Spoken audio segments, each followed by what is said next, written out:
নবী রক্ত মুবারক যখন ঝরলো, আল্লাহর হাবিব উম্মতের জন্য মসজিদে নামাজটা পড়া সাজদার মধ্যে গেছে। এই সাজদার মধ্যে, এই কোণার মধ্যে সাজদায় পড়া যে কেঁদেছেন, এখনো পর্যন্ত এই জায়গাটা ভিজা আছে। যেই মাত্র আমি কথাটা শুনলাম, তখন মসজিদটা ঘুরে ঘুরে দেখলাম ঠিকই সব দিক দিয়ে একদম শুকনা, শুধুমাত্র এই জায়গাটা ভিজা। আমি তো বাংলার পাগল, সাথে সাথে ওই ভিজা জায়গার মধ্যে হাত দিলাম, হাত দিয়ে হাতের মধ্যে বালু মুবারক সহকারে আনলাম, আইনার চেহারার মধ্যে মালিশ করলাম, গলার মধ্যে পালিশ করে বললাম, নবী গো, আমি আপনার একটা ক্যানভাসের পাগলামি করি বাংলার জমিনে। তখন আমার মন ভরে না, তখন তারা মোবাইল দিয়ে ফ্ল্যাশ দিয়ে ভিডিও করতেছে।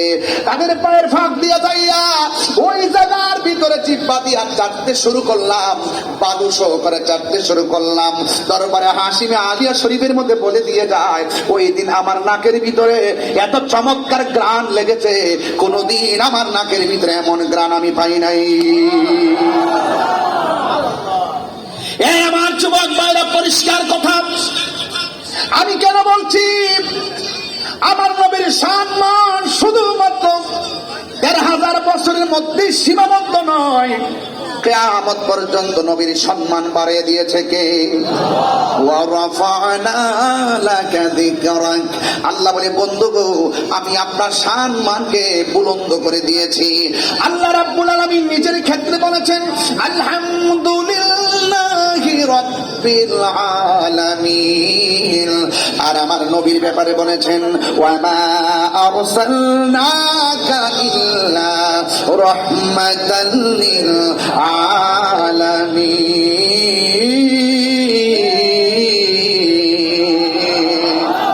আমার নবী এখন আশিকের ঘরে আছে না নাই? বড় কেন বলা আছে না নাই?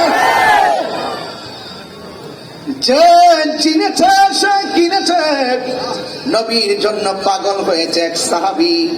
যেই সাহাবী আমার নবীর সামনে চোখের পানি ফেলে কান্না করেছেন। আল্লাহর হাবিব জিজ্ঞাসা করলেন, হ্যাঁ সাহাবী, তুমি কান্না করো কেন? আরে আমাদের চোখের পানি তো শুকায় ফেলাইছি, আমাদের চোখ দিয়ে এখনো পানি আসে না। মোবাইল নামক গজব আমাদের চোখের পানি কাইরা নিছে। ছোট ছোট বাচ্চারা মোবাইলের কারণে চোখের পাওয়ার হারাইয়া ফেলাইতেছে। এই জন্য আমার ভাইয়েরা, আমার নবীর সামনে এক সাহাবী চোখের পানি ফেলে কান্না করতেছেন। ওই সাহাবীরা জিজ্ঞেস করে, আমার নবী সাহাবায়ে কেরামকে জিজ্ঞেস করে, ও সাহাবা, তুমি সবাই আমার সামনে আদবের সাথে বসা, তুমি কেন দূরে বসে বসে চোখের পানি ফেলে কান্না করতেছো? হে হাসিনা দরবারের বন্ধুরা, আপনারা জবানটা খুলে বলুন, এখনো আমার নবী আশিকের মনের খবর জানার ক্ষমতা আছে না না? আরো বড় করে বলে আছে না না? ওই সাহাবী ডাক দিয়া বলি, ইয়া রাসূলুল্লাহ, আমি নামাজ পড়ি, আমি রোজা রাখি, আমি হজ করি, আমি যাকাত দেই, আমি আপনার সঙ্গে ইফতার করি, আমি আপনার সঙ্গে জিহাদের ময়দানে জিহাদ করি, আমি সব আপনি আমল করি, কিন্তু একটা কাজ আমার বাকি রয়ে গেছে, একটা কাজ আমার বাকি। রাসূল জিজ্ঞেস করি, কি কাজ তোমার বাকি? তখন তিনি বললেন, ইয়া রাসূলুল্লাহ, আমার একটা কাজ অপরিপূর্ণ রয়ে গেছে, সেটা হলো আমি বিয়ে করতে পারি নাই। এই জন্য মনে মনে ভাবতেছি, যদি আমি বিয়ে না করে মারা যাই, তাইলে এই কাজটা পূর্ণতার জন্য আমার জবাবদিহিতার ভয়ে আমি কাঁদতেছি। আল্লাহর হাবিব জিজ্ঞেস করি, তোমার সমস্যাটা কি? ওই সাহাবী ডাক দিয়ে, ইয়া রাসূলুল্লাহ, নবী গো, আমার চেহারাটার মধ্যে শীতলা দাগ, বসন্তের দাগ, আমার চেহারাটা কালো, আমার চেহারার মধ্যে বসন্তের দাগ আছে। এই জন্য মেয়ে আমার পছন্দ হলেও মেয়েরা আমাকে পছন্দ করে না। আমার সমাজের ভিতরে কালো মানুষ আছে না নাই? কালো দেখলে অবজ্ঞা করবেন না। আল্লাহ রাব্বুল আলামিন কোরআনে বলেছেন, ফি আইনি সূরাতিন মা শাআ রাক্কাবাক। আল্লাহ বলেন, আমি যেমন করে চেয়েছি আমি বান্দাকে বানিয়েছি। এই জন্য আল্লাহ রাব্বুল আলামিন বলেন, লাকাদ খালাকনাল ইনসানা ফি আহসানি তাকওয়িম। অবশ্যই অবশ্যই আমি আল্লাহ বান্দারে অবয়ব নমুনায় বানিয়েছি। আল্লাহ রাব্বুল আলামিন বলেন, খলাকতু বিয়াদাইয়া। আল্লাহ বলেন, বান্দার চেহারা আমি আল্লাহ নিজের হাতে বানাইছি।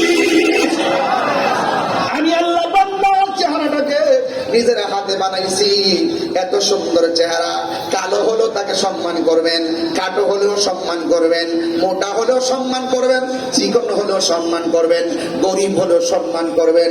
আল্লাহ সবারে সব কিছু দিবে না, কিন্তু আমার আল্লাহ বান্দারে বড় মায়া কইরা বানাইছেন।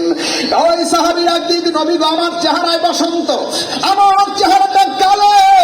ওই মুহূর্তে আমার নবী, আপনার নবী ডাক দিয়ে বলে, সাহাবী শোনো, তুমি বিয়ে করতে পারো না, ঠিক আছে। কাগজের মধ্যে আমার নবী কি লিখে দিলেন, যাও যাও এমন জায়গায় যাও, তার কাছে গিয়ে কাগজটা দিয়ে বলবা নবী পাঠাইছে। সে কি উত্তর দেয়, উত্তরটা নিয়ে তুমি আমার কাছে চলে আসবা। ওই সাহাবী এই কাগজটা দিয়ে গেল, নেওয়ার পরে লোকটার কাছে দিলেন, দেওয়ার পরে কাগজটা পড়লেন, পড়ার পরে ওই লোকটা অনেক বড়, অনেক ধনাঢ্য ব্যক্তি। এবার ওই লোকটা কাগজের দিকে একবার তাকায়, আর একবার ওই ছেলেটার দিকে তাকায়, ডাক দিয়া বলে, তোমার সাথে হবে না। ছেলেটা বলে, কি হবে না?